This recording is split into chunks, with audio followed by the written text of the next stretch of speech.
Welcome to Top Talk, where we take critical conversations to the cross of Christ and examine world events through a biblical worldview. I'm your host, Trekeelia Simon.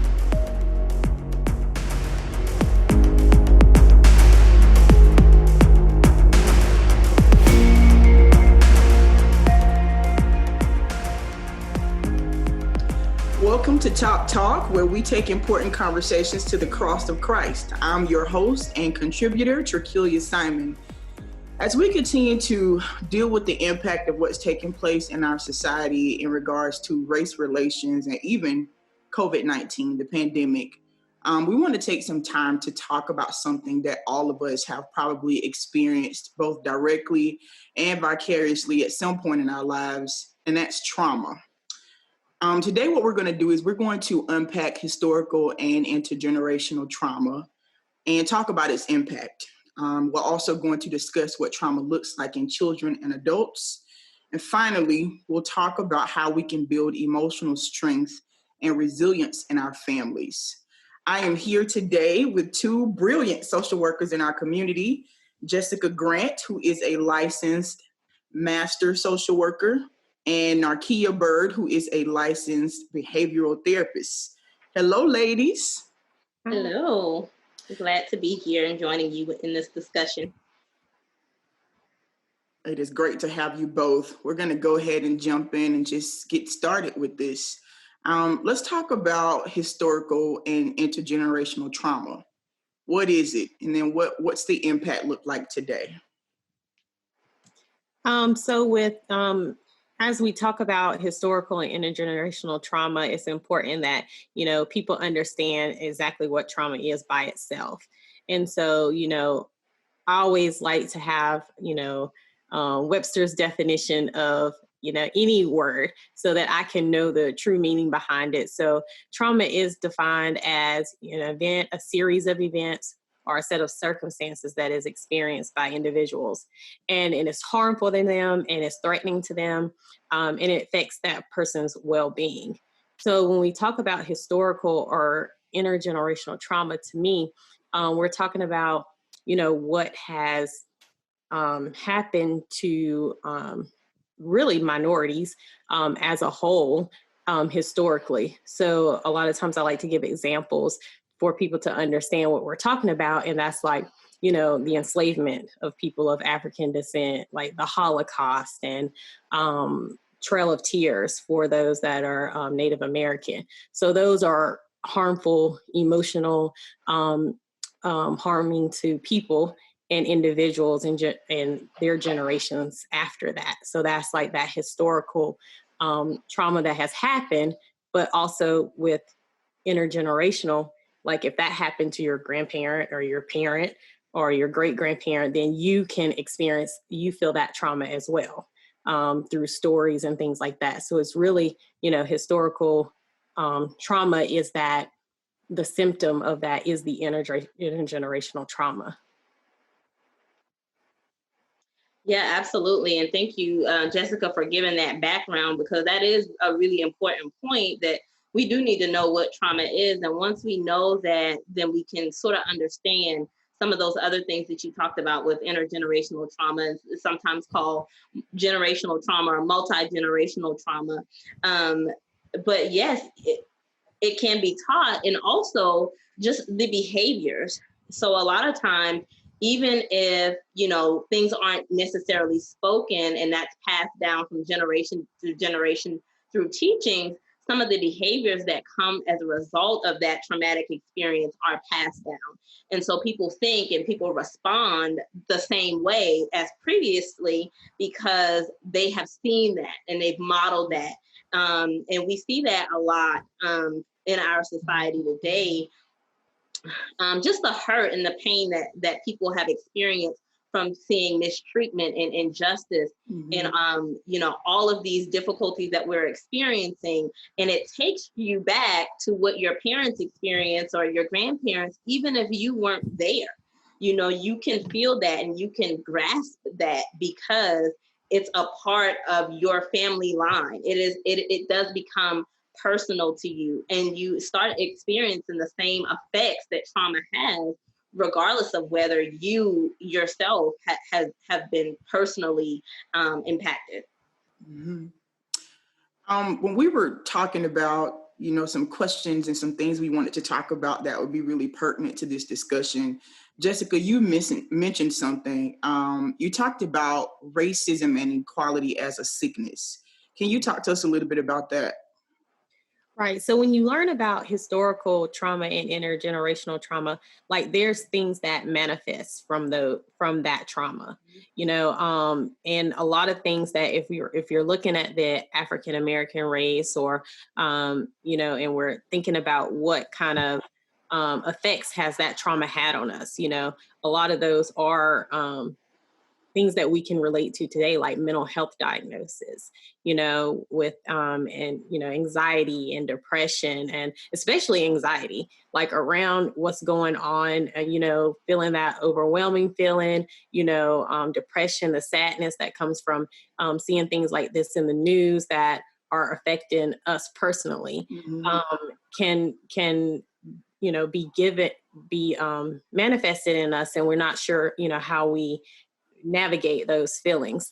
And then also just from the oppression and the racism that has our socioeconomic status, affects that socioeconomic status where, a lot of people are in poverty, or, they have that mentality where, it's pressed on you, you have to pull yourself up by your bootstraps. But, that's not always the case. You have to, there's so many different ways that, your life and your environment and your family structure can prevent that from, being something that you can, rely on. You have to, there's a lot more that goes into that, in your whole family structure.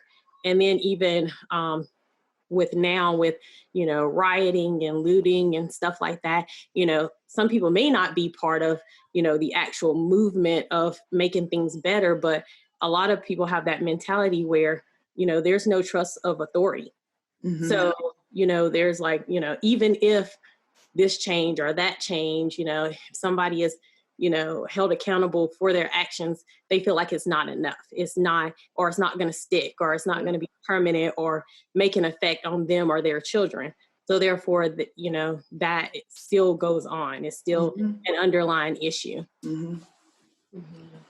And I think when you were talking about the, sickness, I think I also thought about just stress and the impact of stress and how that physiologically impacts our body. There's a correlation between mental health issues or emotional issues and high blood pressure, heart disease, diabetes, things of that nature. So your body physically starts to change as a result of trauma and stress. And that's the case in both children and adults over time, in children who experience traumatic events. We call those adverse childhood experiences. And, the fortunate thing is, some of those things can be mitigated when you have more resiliency factors in your life. When you have a good support system, when you have maybe you received therapy and you got some of those things. But in situations where you don't, you sometimes are more prone to a lot of health issues as you get older, especially when you don't have good coping skills. And so you could physically see changes in your body in regards to stress and trauma. Yeah, absolutely. And there are studies out there that have been done, research studies that have been completed that show that how much it negatively impacts your health to be a minority. All of the things that come with that status of being a minority, and all of the results of that, and the symptoms of what the experience has been, is unhealthy physically. And they talk about the disparities in healthcare and the cost to healthcare, and how our bodies are impacted, because yes, like you said, there are all of those things. There's stress, there's exhaustion, there's fatigue. Jessica talked about the fear, the anxiety, and even as we talked about generational trauma, I don't know if you guys have seen it yet, but I saw this video on social media where this kid looks like no more than 10 years old or so is playing basketball just in front of his own house, and he hides when he sees a police car coming by. So I'm pretty sure that he's probably never had an actual experience with a police officer, but he has a response of fear and anxiety when he sees that car drive by. So he hides, and he's not even doing anything wrong, and so that's the impact of that generational trauma, because I have seen what has happened to this person and that person. I've heard tale of what's happened to my family member and my uncle and my grandfather, and I don't want it to happen to me. So I'm just gonna, I'm a hide, right. And that's exhausting. Yeah, it is very exhausting. I agree with you. We've covered this a little bit, but what does trauma look like? What does that look like in a person?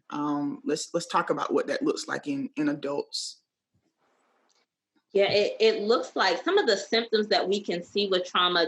Jessica mentioned a lot of them: depression, fear, anxiety, exhaustion, stress, physical issues. You talked about that as well. The physical issues and physical health issues that are related to being stressed and anxious. It looks like social anxiety. It looks like isolation sometimes. Let me just keep to myself. It's safer that way. So there are so many ways that this can produce responses, a trauma response. And for some people, it looks like anger. For some people, it looks like drug addiction and alcohol addiction. Right. I mean, we see this broad range of symptoms that come from traumatic experiences. And a lot of people sometimes don't know even what that is. They didn't even know they were a victim of any type of trauma, because they might say it didn't happen to you or to me, but we've witnessed things that are traumatic, and it's hard on our psyche to really process that and figure out, okay, what do I do with this information, and how do I stay safe? How do I stay clear of it? How do I rest? How do I, think past it and process through it? How do I keep living knowing this information that I know, or having this information that I have? Right. And just thinking about what you were saying is that a lot of, there has been a lot of studies in people that, different countries that incorporated mental health professionals and social workers and people like that into their specifically for children, like pediatric care, because, a child may go to the doctor numerous times, like they're always getting stomach aches, or, they always have some type of issue, and the parent cannot pinpoint what that is, and a lot of times it can be something stemming from some type of trauma, and that they are feeling these actual physical issues from that.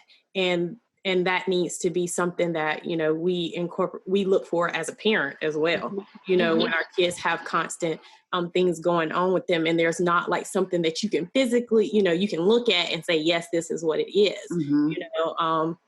so we have to bring that into context when we're thinking about, how, different adults and children can react to something like trauma. And like we were talking about with the physical parts of it, it's easier for people to understand when they have when they can figure out how it connects, and they can feel it or see it or diagnose it, something like that. And so, we previously talked about racism and inequality as a sickness. And so we have to treat it as a sickness, like we do with, with cancer or with a virus or all this kind of stuff. We have to combat it. And one of the things I saw on, a lot on Facebook and things like that, one of the things that is combating this sickness is anti-racism, not just, saying that, we care about this, we're with you on this, we're all together, but actually, putting forth the effort to combat and be anti, about the whole situation. And, that comes along with a lot of different things that you can do to be able to do that. When you were talking about children, I thought just about my own child this morning, and wasn't necessarily a traumatic issue, but I heard him say, well, Mommy, I don't have a stomach ache anymore when I play that game. I would get stomach aches. And I said, what do you mean? He was like, well, I didn't win. And so, for him, he wants something to be perfect. He wants it to be a certain way. And what was happening was he was developing anxiety around not winning and not having the outcome that he wanted. And so I had to be really intentional about just having that conversation about a growth mindset. So whenever you make a mistake or you don't win, what does that say about you and who you are? You're still awesome. You're still great. You just haven't gotten as good at it as you want to, and we keep trying.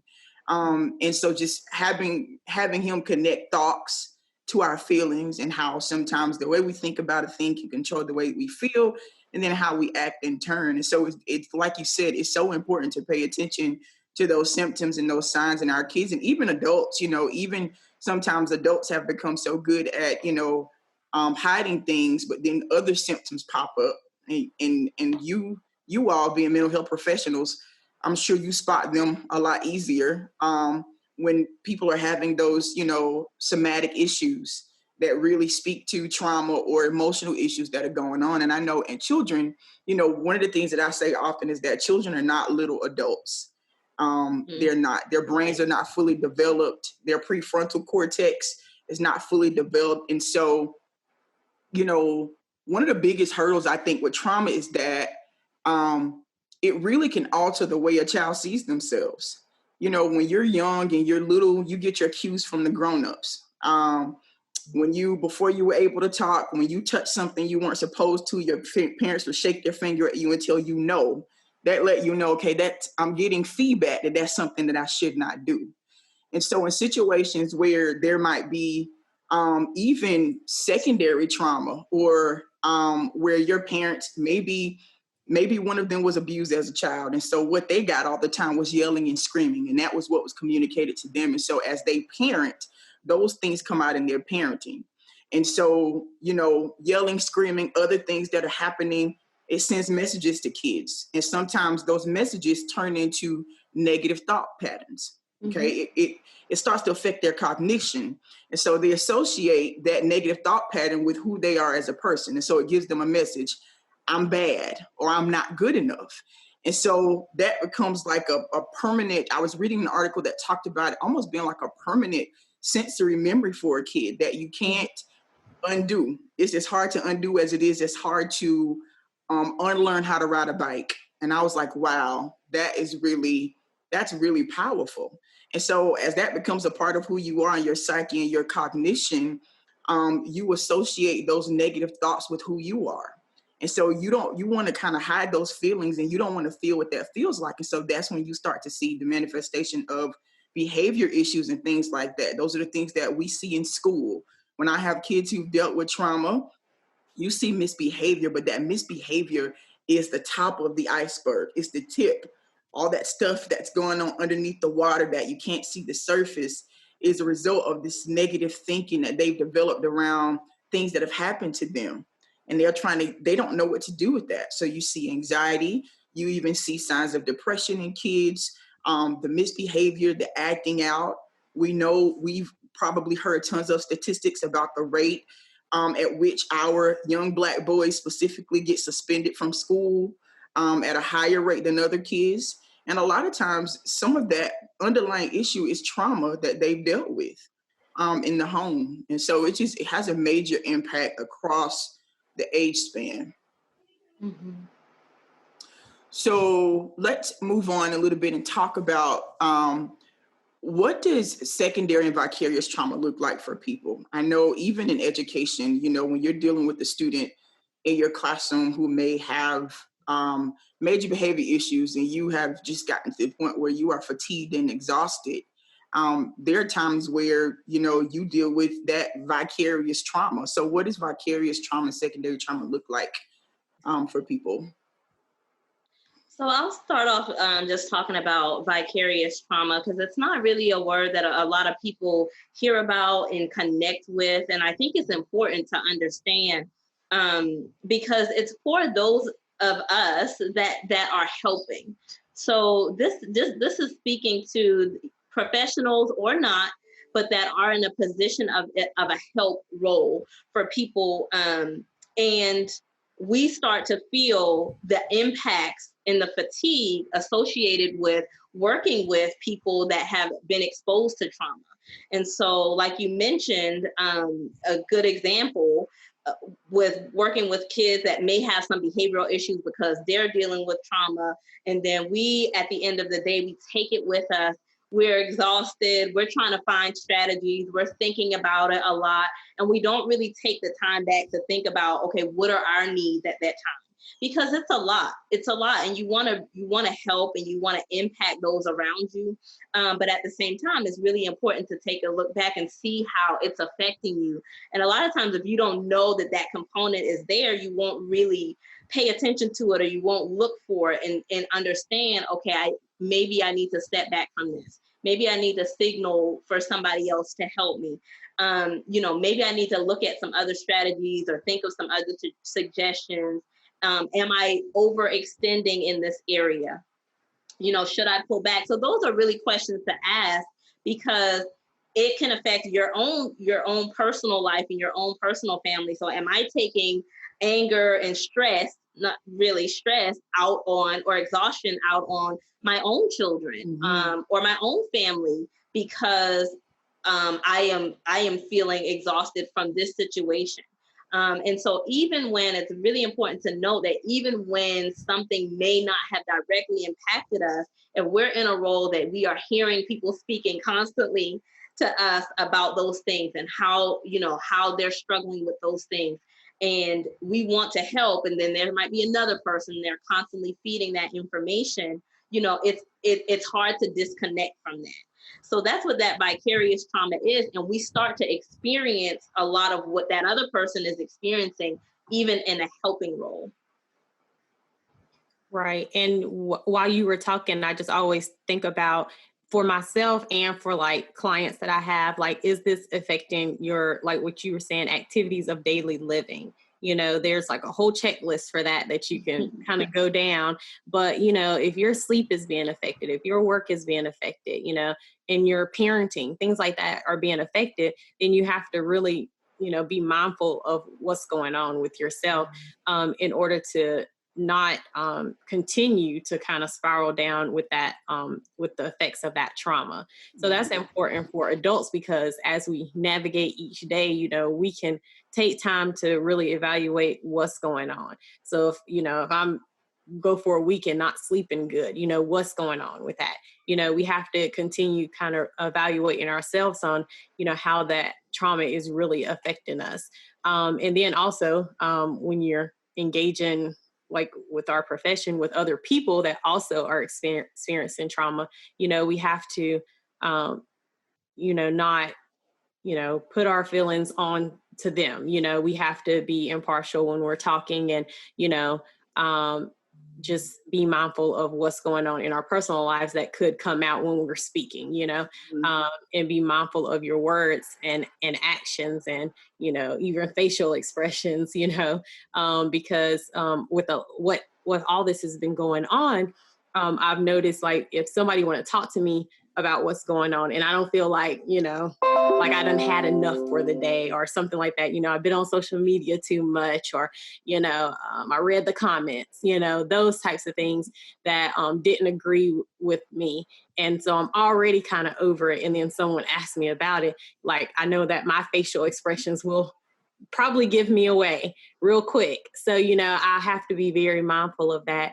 And I think that's important for everybody, just to kind of, I like to journal. So that's one of the things that helps me figure out, is something going on that, that I need to address, because if I'm not feeling it, then there's probably something going on. Or if I am, what is the theme going on here? And so that kind of can, help you as an adult, with children. I mean, I really think it's important for parents, of course, to pay attention to what's going on. But children to know that, they can have trauma. A lot of times adults and, people who are older, they're like, oh, they're resilient, they can bounce back from this. I've heard that, and that's not always the case. Everybody's different. It's something that's case by case basis. You have to, take that person, that child as they are, and really understand, how it may affect them differently than your other children. Because if you have more than one, that they all are not the same. They all have different personalities. They respond differently. You have one that always cries and one that, doesn't care what happens. They're just going to be standing firm and hard-headed, things like that. And so you have to really take that into account when things are going on, that they might not necessarily say something, but there could be those feelings behind, that sternness if they have it. That's not always apparent. Thank you guys for sharing that. I think when you were talking about, you started talking, and I think you guys have covered it as you talked about what it is that, helping professionals need to do when they are noticing that they're dealing with that trauma. And I heard you mention journaling and things like that. Self-care is so important when you are a helping professional, taking that time to do things that are meaningful to you and that are helpful to you in terms of coping, journaling, exercising. And we'll talk about some more of that later when we just talk about, strength building and resiliency and coping later. But I think it's, just want to mention here that for all helping professionals, like, it's really important, self-care. I know during the time where school was still in session and we had to go into quarantine, and so schools and things like that were closed, and everyone was having to shuffle and switch gears, and in the midst of still themselves being impacted by COVID-19, having to figure out how we're going to meet the needs of students at home, distance learning, and all of that good stuff. I participated in a couple of Zoom sessions with some other school counselors across the state, and so some of them were just talking about how they were facilitating self-care sessions for teachers because, on top of, like I said, the way that stress and the impact of COVID was for them, they also had the added pressure and the added stress of teaching in a way they never had before. And even self-care for, other people, other mental health professionals who were working with people doing, distance or telecommunication in terms of counseling and therapy and things like that. Everything was just very different. And so that was something that was also a focus during that time.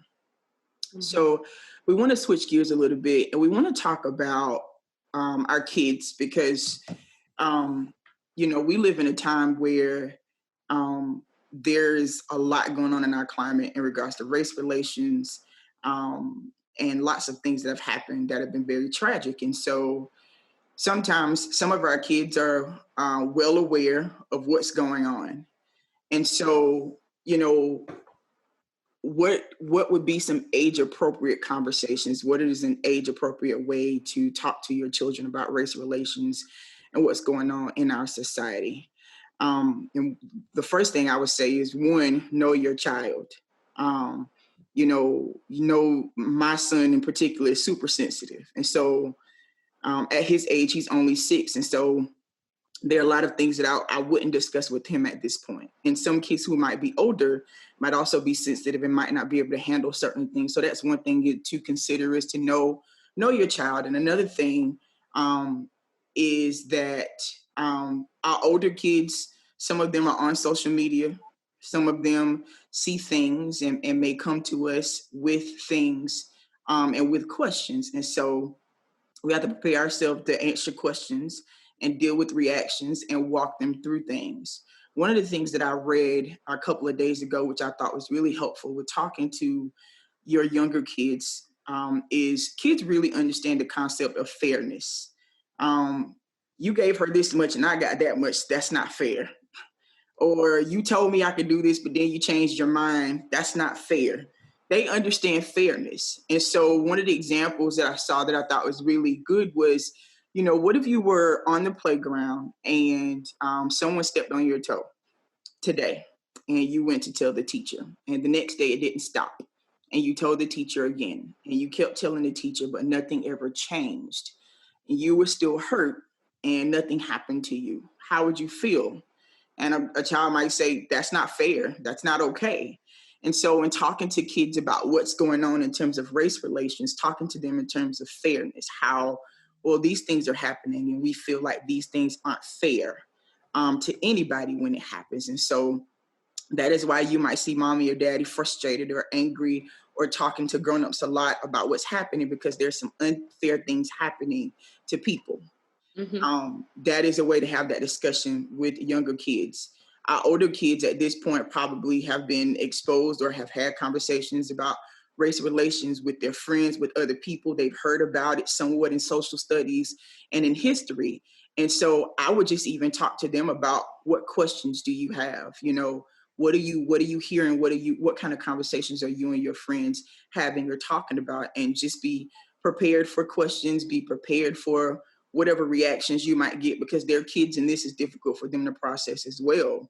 Another thing that's really important is, this is a good time when you're having that conversation with your children. This is a good time to do a self-check, talking to your kids about whether they've had experiences where they felt mistreated, or whether they've mistreated someone, and not just because of them being a different skin color, but because of having a disability or learning at a different rate, or whatever the difference may be. Have there been experiences where they themselves have had that issue with someone, or whether they themselves have done that to someone else, so that we can talk to them about fair treatment and how we treat others and how we show kindness. And especially as believers, we want to talk to our kids about, how we treat others, and what it does to someone, how that impacts someone when they are when they're treated unfairly. Would you guys like to add anything to that in particular? Yeah, I think all of those things are really good in starting those conversations and having those conversations. One thing that I do with my children is talk to them also about being an example. So you know these things, and you know that this is the way that you want to be treated. When you have those conversations, you're saying, how would you like to be treated? Then you always want to bring your child into understanding that they should be the example of these things. And also having a discussion with them, even in the midst of these discussions, about their own personal value. And I think it's really important. It's always been really important for kids to hear the great things that they're doing and how well they're doing things. And I think it's a perfect time to emphasize their value, their features, their beauty, their giftedness, and all of the various things that they're able to do, that we pour that into them constantly, because they might not receive that elsewhere, or that might be challenged in some other area for them. And so it's really important for them to gain comfort around their self-esteem and their self-worth, and really being built up in that way. Absolutely. Right. And just thinking about, my profession, and how a lot of the times I'm working with parents who, of course, have kids, and, they're working through their own issues, and they're trying to figure out how to navigate life. And so the parenting function and the family function is not as it should be.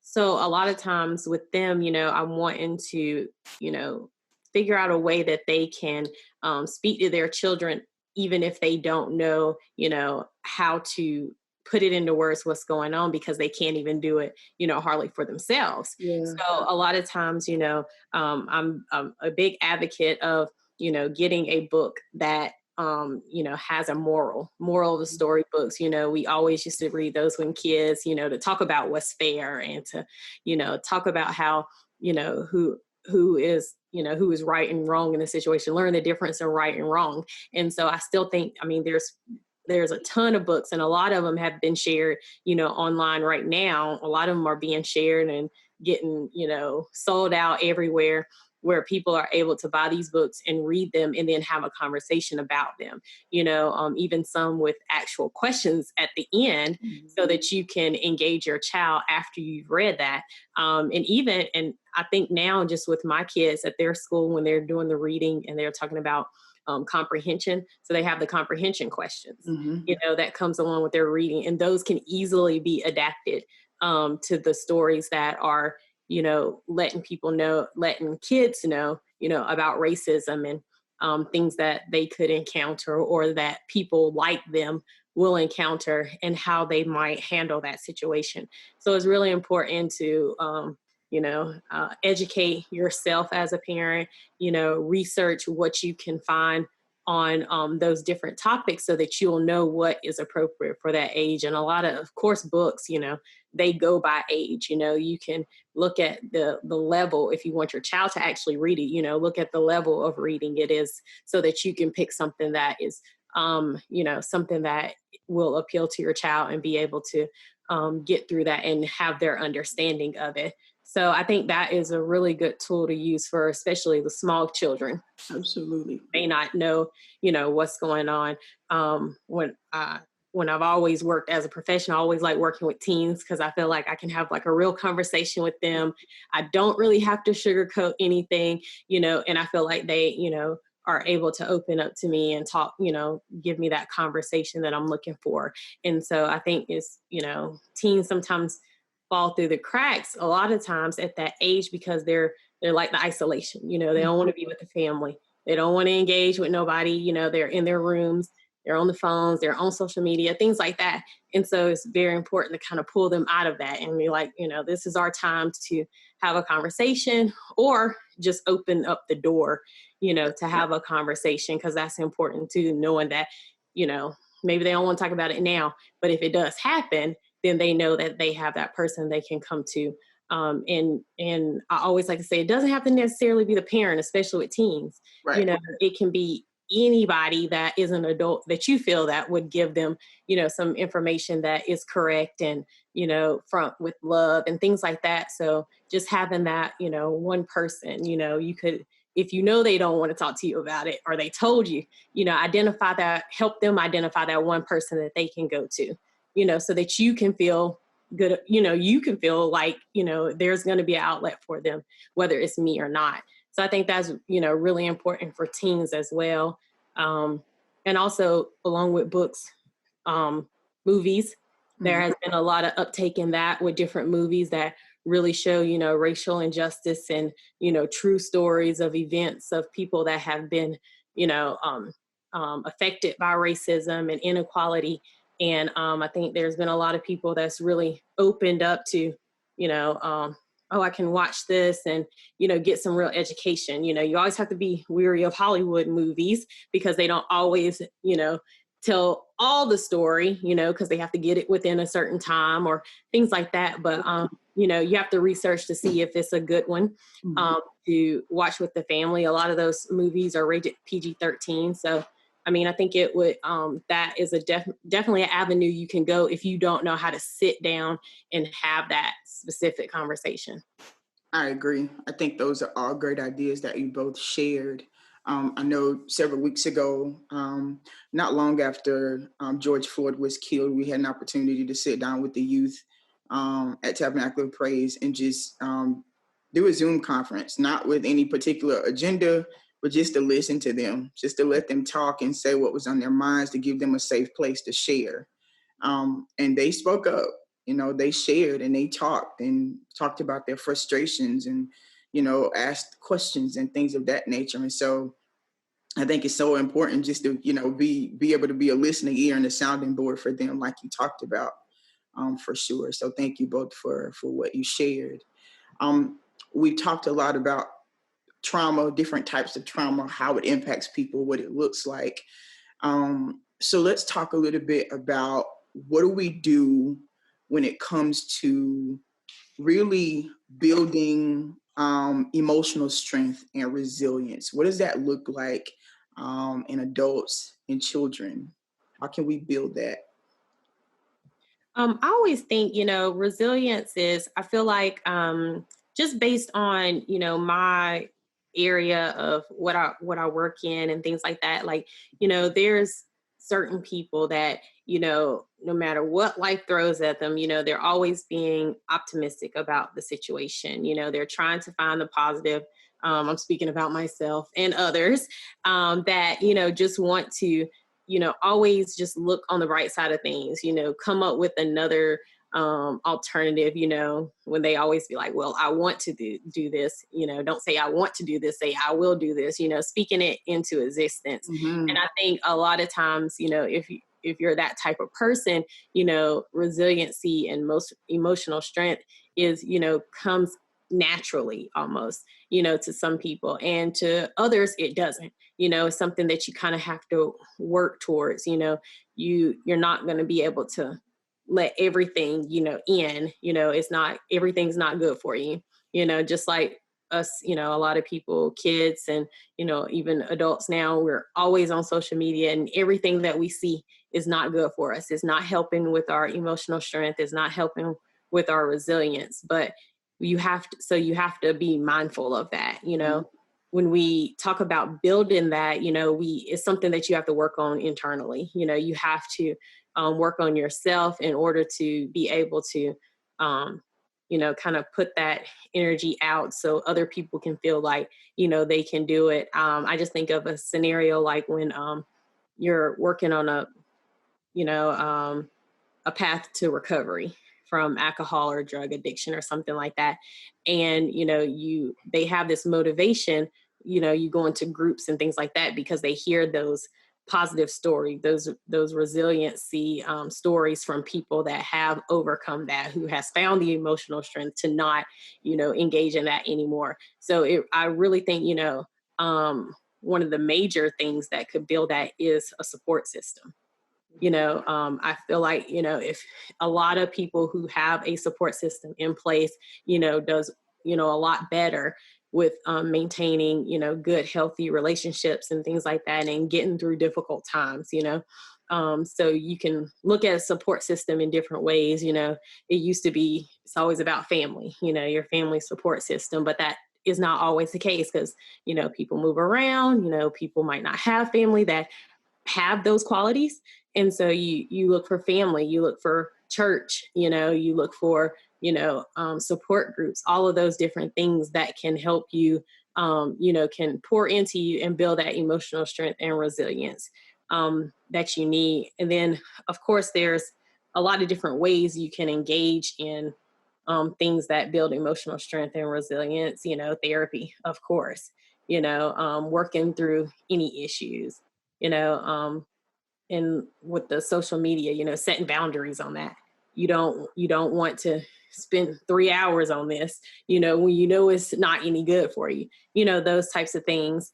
And so, for me, through all this teleworking, I thought it was going to be great because I didn't actually have to go into work, but it turned into like a whole nother beast, of, homeschooling and, and still working. And people having, we're in the helping field. So more people needing help due to COVID, then more people needing help due to the racism and the inequality that has been, blatantly put out there in front of us. And so I'm like, oh, well, I don't know what I'm going to do when we have to keep doing this over and over again. So that for me, I've been, exercising daily, to kind of blow off some steam, to forget about whatever's going on. And they used to always tell us as a social worker, don't take your work home with you. But what happens when your work is at home? Right. that has been like running through my mind like over and over. I'm like, okay, this is not good. So definitely one of the things, like I said, setting boundaries, not working all day and doing the same thing over and over, like that's emotional strength, because you have to be able to compartmentalize certain things so that you can be a productive person, Absolutely. Yes, definitely. All of those are some really good points about building emotional strength. And I want to circle back really quickly to something that we talked about a little bit earlier, because I don't know if we fully, when we were talking about trauma, we were talking about vicarious trauma, I don't know if we fully sort of share what that secondary trauma looks like for people. But when we bring it to the current events and we bring it to these deaths of George Floyd and Breonna Taylor and Ahmaud Arbery and all of the others that have died and been murdered, actually, and we have witnessed those things because we've seen them. Now it's all in the forefront because there are videos and there are pictures. And so we're experiencing that trauma, even though I wasn't shot or I wasn't killed, I saw that happen to somebody that I relate to. And so as an individual, we are experiencing that secondary trauma. And when it comes to building resilience, it's good to know the truth. I think it's really important to know what the truth is. And we talked a little bit earlier about the sickness and some of the behaviors that you see with kids and, you know, even adults sometimes as it relates to trauma. But you see a lot of times when you have people like Dylan Ruth, who killed the 9 church members in Charleston, and you apply mental illness to that person, there is no mental illness for racism. And so I think it's important to note that truth because first of all, it's an insult. And secondly, for people that are struggling mentally or cognitively with their mental wellness, of people that are stressed and people that are exhausted, they're not going to connect to the need that comes to build that resilience if they feel like mentally ill people do stuff like that. Right. So I think it's really important to kind of touch on that because no, racism is not, when you look at you can look at the sickness behind it and you can look at the vile and perverted thoughts, and it's really more to, it speaks really more to what Trekeelia talked about earlier in those, how, you know, we will use the term wired, but those neurotransmitters and those things, the way you make connections early on in life and, and those things that people have passed on. And so, you know, later in life, it says they, you know, the response is, oh, well, people had a bad childhood. You know, and that's not a mental illness to be racially driven. And so when it comes to resilience and building emotional support, I think it's important to know the truth and what that looks like, what it means. What does that mean that I have experienced this trauma and how can I get through that? Right. And understanding what that really is. You know, it's okay to say, you know, I'm not doing well with this. You know, so that acknowledgement, I think, is a really important part of that. And, you know, as Black people, we have not traditionally acknowledged that we are not doing well because we are a people of resilience. It's in our nature and in our culture to be resilient because we have faced so many different struggles. So I definitely would say to really have an understanding and acknowledge when something is not right. It doesn't feel right. There, you know, there's something there. I'm overly stressed or I'm overly impacted by this. It's affecting my daily life. Right. And really knowing that so that you can apply a lot of the strategies that Jessica talked about, having that support system and having somebody that you trust to reach out to.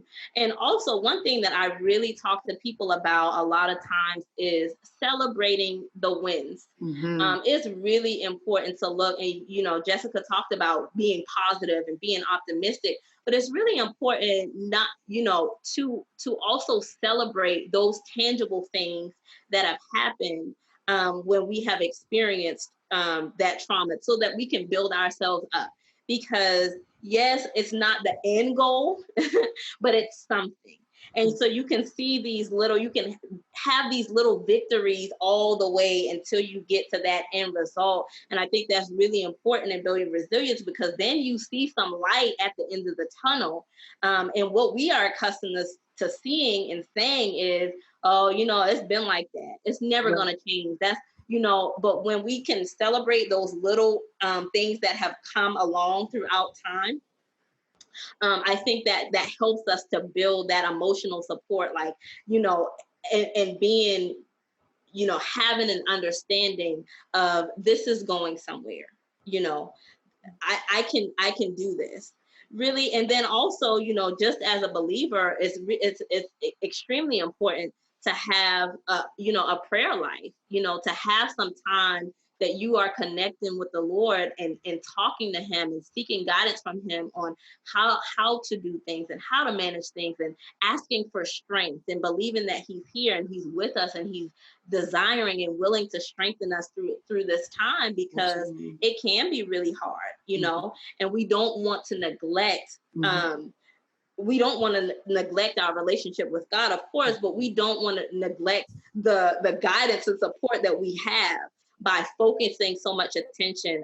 Jessica also talked about, limiting social media and that kind of thing. I have an app on my phone, and, that counts my time on Facebook. And after that, it says you have reached your Facebook limit for the day, and I can't access it. And that's important for me to have that trigger to say, okay, now stop. Yeah. Yeah. Thank you both for sharing that. Those are really a lot of great points and a lot of powerful things, especially when you circle back to racial prejudice, racism not being a mental illness, and needing to speak truth about those things. As you were talking, I thought about what that looks like when it comes to traumatic experiences and emotional resiliency as believers. Sometimes as believers, we think that it's we have a hard time being with things being not okay. We sometimes over spiritualize things and not acknowledge that sometimes we're just not okay. And it's okay sometimes to acknowledge that and to say, you know what, I'm not good. I prayed today, and later in the evening, I found myself still feeling in despair. I thought about this yesterday, just in terms of the Word of God, and weave throughout the Word of God are individuals and groups of people who dealt with pain and suffering. The people of Israel, they were enslaved for hundreds of years. Pain and suffering, trauma. Job. Pain and suffering, trauma there. And, our Redeemer, Jesus himself, pain and suffering, being rejected by your own family, being betrayed, dying a cruel death on the cross, having loved ones look on as he died for us. There's pain and suffering there, and there's trauma. And so God he's aware of our frame and who we are. He's aware of our weaknesses. And the fact of the matter is that we live in a fallen world. Things are going to impact us as believers, as people of God. And our prayer lives are so important. Having a fellowship of believers that surround us, so important. And knowing that it's okay not to be okay. And that God is next to the brokenhearted, and he saves those who are crushed in spirit. That's what our word tells us. And I believe that a way that he does that is by the profession, the mental health profession, having mental health professionals such as yourselves, to be able to go and talk to someone who has who doesn't know you and has in a more objective point of view, who can help you work through those things. I think that's really important. Another thing that I think is really important for building emotional strength, especially for people who themselves have endured injustices, things that have blatantly happened to them, racism, things that have blatantly happened to them, things that have happened that have impacted their self-esteem in a way that you may see yourself. One of the things that I often do with my students when it comes to, some of them who have self-esteem issues or issues with just negative thought patterns, is knowing that we can interrupt those negative thought patterns, and really, thinking about what it is that's happened to you, that thing that's happened.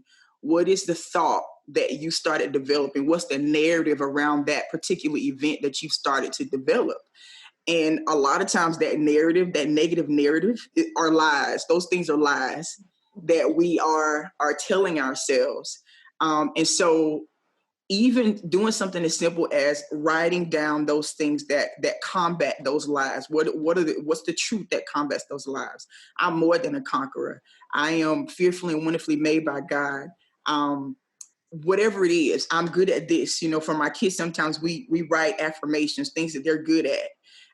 Posting those things on your mirror or someplace where you can see them, especially if you're a visual person. I'm a visual person.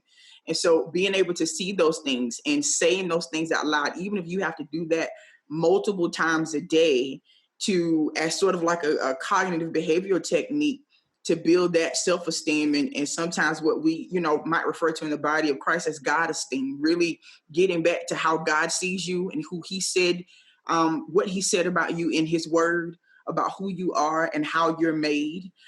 Those kind of things combat some of those negative thinking patterns that we've developed that have become a part of our narratives and kind of like a record that we have playing in our heads over and over. And I think that's really important. And I think in regards to children, I saw a quote the other day by a professor. He's a Southern Seminary professor who's written a really good book. And there are going to be some resources and some links attached to this video that you'll be able to check out some articles and things that can be very helpful. And there's a link to this book that he's written about for kids about the gospel in color. But he said something that I thought was really cool. And what he said was that, as believers, we must equip our kids to understand the society they live in so they can wisely navigate it with the gospel lens. And his name is Jarvis Johnson. And so I thought about a friend of mine. I heard her mention this maybe about a year ago, and I never heard it this way, but she talked about a legacy of faith. And so when building our kids up and building their emotional strength and even their strength in the body of Christ as believers, we want to make sure that we are modeling and instilling a love for God in our children and a love for his people.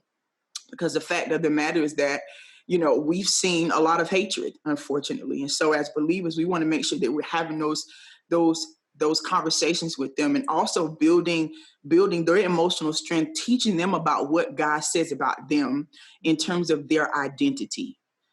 Who are you? Who are you and who does God say that you are? And those kind of things, in addition to them seeing us live out our faith, will build a legacy of faith for our children when they see us living it. One of the things that I thought about as well is, in the African-American community, trauma has been like a silent shadow in our lives at times. And we can sometimes unconsciously pass negative coping skills to our children. I think about the situation with the rioting and the protesting and, some of the negative comments that we heard about individuals who were rioting. And of course, we all know that, fundamentally rioting is wrong. But what I was really concerned about was the function of the behavior. In the education world, when we're talking about students' behavior problems, we look at something called an ABC model. A stands for antecedent, B is for behavior, C is the consequence. And I've had this conversation several times. In the African-American community, there are a lot of antecedents, a lot of events, a lot of things that have happened that precipitate the behavior that you see. So when you are frustrated, when you feel unheard, when that silent shadow of trauma and racism has been looming and you haven't really had the coping skills to deal with that, one of the things that might happen is rage and anger. Some of that may even have come out in writing, maybe while we saw that. And so, sometimes our African-American males in a lot of situations historically have had their masculinity stripped in a lot of ways. And so that is important to them to hold on and so a lot of times they associate their masculinity with not showing a lot of emotion, or if the emotion does come out, you see it as rage and maybe anger. And so I just want to especially encourage our African-American males to really teach your young boys, teach our children, as well as the ladies, that it is okay to show emotion. Emotion is okay. That tears are okay, because what we don't want to do is get in the habit of teaching our kids to stuff that stuff down. We want to teach them how to cope with emotions, how to deal with things. Last school year, I remember talking a ton with my students about coping skills. How do we cope with situations, everyday situations, difficulties, problems in life that may be outside of our control? What can we do to control things? And things that we can control is how we cope with things. So exercise. I talk to kids about how exercise releases feel-good chemicals in our bodies. They release endorphins, they release serotonin, and that stuff makes you feel better. Being able to talk to a grown-up about the way that you're feeling. Being able to, I heard Jessica talk about journaling. I talk to my kids about journaling, and in some instances, even give them journals to write in. Art expression, whether that is drawing, whether it is writing music, whether it's writing poetry. We have a youth at our church who is a great poet. And so when he was frustrated and having just issues with everything that was going on, he was writing poetry, and that's a great outlet. And so the important piece of that, though, is that in having those coping skills, we want to model those coping skills for our kids and say, you know what, I'm feeling upset today. Even verbalizing, this is what I'm going to do to deal with my upset feelings. I'm going for a walk today, and that's going to help me to feel better. Or, you know what, I had this big meeting coming up and I felt really anxious about it. And so I really sat down and I practiced taking deep breaths until I can feel my heart rate dropping, verbalizing the things that we're doing so that we're really modeling for them healthy ways of being able to deal with everyday difficulties and, of course, with trauma. Right. And then just like you were saying, the healthy ways to figure out how we deal with things, like just knowing what that is for you. Because, you know, everybody's different. With me, it's education, you know, so with, you know, you hear in church, you know, you arm yourself with the word of God, you know it. So then when it's time for you to defend it, then you have accurate information that you're giving people. You're confident about what you're giving people. And so that also goes for, you know, what we're talking about, the trauma and, you know, the response to the impact of the trauma and how we deal with our kids. Like we, you know, we don't have to go off of what other people say. We don't have to just continue the same thing generation after generation. You know, if we arm ourselves with education and with resources, things like that, that help, that continue to change, you know, constantly, then we're able to better engage with, you know, our family, with our friends, with the community. And I always think that gives me, you know, that strength, you know, that gives me that feeling of resilience because, you know, I'm confident in what I know, you know, so that I think that everybody, you know, you have to look at what really, you know, helps you to, you know, move forward and have that emotional strength and resilience. Absolutely. Anything to add, Narkeya? No, I think that you guys made some really good points. I'm glad that you talked about just those cognitive behavioral techniques and just those thought patterns and processes, because that definitely affects the way that we see the world, the way that we view ourselves. So I'm really glad that you touched on that. Absolutely. Well, ladies, this has been awesome. Thank you guys so much for all of the wisdom and the knowledge that you shared today. I encourage everyone to tune in for our next episode of Top Talk. Have an awesome day. Thank you. Thank you. Bye.